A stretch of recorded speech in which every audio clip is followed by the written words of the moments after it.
Gwa namba ariwe DRAMA-T. DRAMA-T nihagiye kuri stage. Ngo niyagiye kuri stage. Bijya byose biva kuri kwa kuntu kuko nta DRAMA-T wo amahera ngareke kuririmba. Nibaza ko byari ibintu byo kubuntu. Wewe ushigikira Bifes canke DRAMA-T? Cyashigikira DJ bari bati. Kira wari mukuri kuko uri mukuri ni ntegerezwa gushigikira. Muga nimba DRAMA-T yaretse kuririmba kubera ko bamwimya agafaranga. Cyane kubera ko batamuhaye agaciro kiwe ndamushigikira. Muga nimba baramuhaye ku gaciro hanyuma akareka kuririmba sinibaza kandi ico kintu sinda.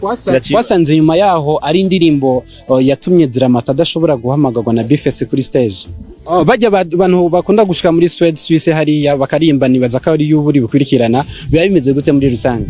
Muri rusange ko baba batumiwe n'umuntu atadandaza umuziki uravyumva, so biba bigoye kuri bo gutera imbere kuko sibo bonyene baje Burayi, hari abaririmbye ko buva bakera. Rero kuko uja hanze ugiye kuririmba mu bintu vy'amateka bizovyunguka cyane gose kandi ubona n'ujya mu sponsor arasponsoriza akazi kawe. Nivyo je mbona ibisigura ko amahera baba je ndibaza umuntu je ndabikubwira sinokubesha baba amafaranga babashika imodoka nkiza kubatora ngaha. Ariko nkuko twavyumvise yuko kina trap naho nyene agahembo katari gashimishije kandi wari urimo.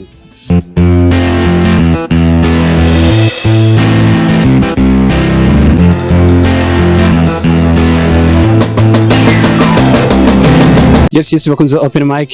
My name is Patrick. Turi kumwe na FABELOVE. Yo maniga meze neza. Yego meze neza umukunzi w'ikiganiro open mic. Ni uri umukunzi wacu cyane je umukunzi w'ikiganiro. Simba nabandi. Ariko na uri umukunzi wacu. Umukunzi wacu. Sasa meze fresh sana. Yeah, meze neza. Ndi kumwe n'inshuti yawe Gasongo. Yes. Ni Kasongo baba in the house. Yes. Kuri Sansi Jean Kamenge kuva kera gushika no munsi nigiye kirekire mutabonana uno munsi mugiye gukora igikorwa muri kumwe n'abandi barimvyi batandukanye abaurege bimeze na kingorongoro bimeze gute muri rusange ya hip hop uyibona gute muri kino gihe? Hip hop novuga yuko yari buze izi nguvu nyene zo kuba tugira icyo bita collaboration. Rero nimba mugani urangwa collaborate. Yeah, novuga yuko nimba twe vyaratunaniye reka rero nabari hanze babibona baze kugira ngo dushobe kubikora. Yeah. Kera muri hip hop ukigira kuri Sansi Jean Kamenge wagize gutwara na concours uno munsi uragarutse haciye imyaka 10 n'iyindi. Ubona igeze ku rwego nyabaki FABELOVE ko wamusize ni kuki musanga?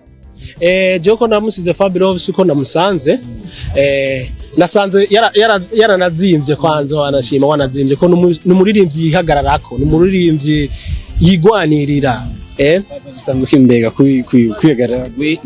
kwiha gaciro.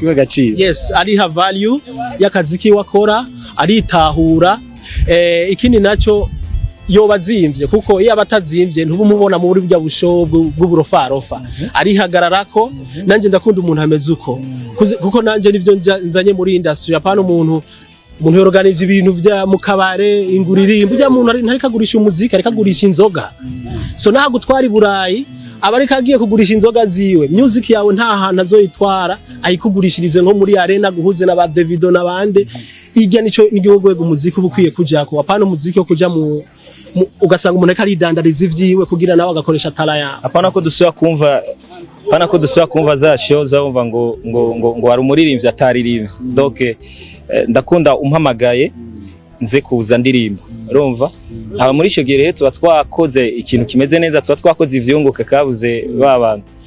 Rero birakunda gushika ngaha mu Burundi kaguma wumva ama concert haba ibintu bitameze neza ngo naka ngo yase kuririmba ariko wewe woriha umuntu amamiliyoni hanyuma akareka kuririmba bisigura yuko nta gaciro baraha no muziki wacu ya benshi. Je najya namvise umuririmbyi yidogerwa namba ariwe DRAMA-T. DRAMA-T nihagiye kuri stage. Ngo nihagiye kuri stage bijya byose biva kuri kwa kuntu kuko nta DRAMA-T wo amahera ngareke kuririmba. Nibaza ko byari ibintu byo kubuntu. Wewe ushigikira Bifes canke DRAMA-T? Cyashigikira DJ bari bati. Kira wari mukuri kuko uri mukuri niwe ntegerezwa gushigikira. Muga nimba DRAMA-T yaretse kuririmba kubera ko bamwimya agafaranga. je kubera ko batamuhaye agaciro kiwe ndamushigikira muga nimba baramuhaye ku gaciro hanyuma akareka kuririmba sinibaza kandi ico kintu sinda wasanze nyuma yaho ari indirimbo yatumye Drama-T adashobora guhamagarwa na Bifese kuri stage. Ivyo ntavyo nzi mugabo nimba gusa je nahagaze ku cyamahera cy'amafaranga bajya abantu bakunda gushika muri Sweden Suisse hariya bakarimba nibaza ko ari y'uburi bukurikirana biba bimeze gute muri rusange. Muri rusange ko baba batumiwe n'umuntu atadandaza umuziki uravyumva so biba bigoye kuri bo gutera imbere kuko sibo bonyene baje Burayi hari abaririmbye ko kuva bakera kuko uje hanze ugiye kuririmba mu bintu by'amateka byunguka cyane gose kandi ubona n'ujya mu sponsor arasponsoriza akazi kawe nivyo je mbona bisigura ko atamahera baba je ndibaza umuntu je ndabikubwira sinokubesha baba amafaranga baba bashika imodoka nkiza kubatora ngaha baba baza V8 kabategera okay niba basubira kandi muri bwa buzima nyene iko nuko gusanga bavyorganiza mu bisanzwe acuruza inzoga nivyo ndiko ndavuga ivyo hanyuma mukagabura ajya amahera y'abantu bo kwinjira wewe naye bayakotesheje sale amaje yagurishije inzoga niyo mugabura none wumva wo muri rivyo uzotera imbere gutugura imodoka ubeho neza ugire so wanura FABELOVE ko yigumira ngaha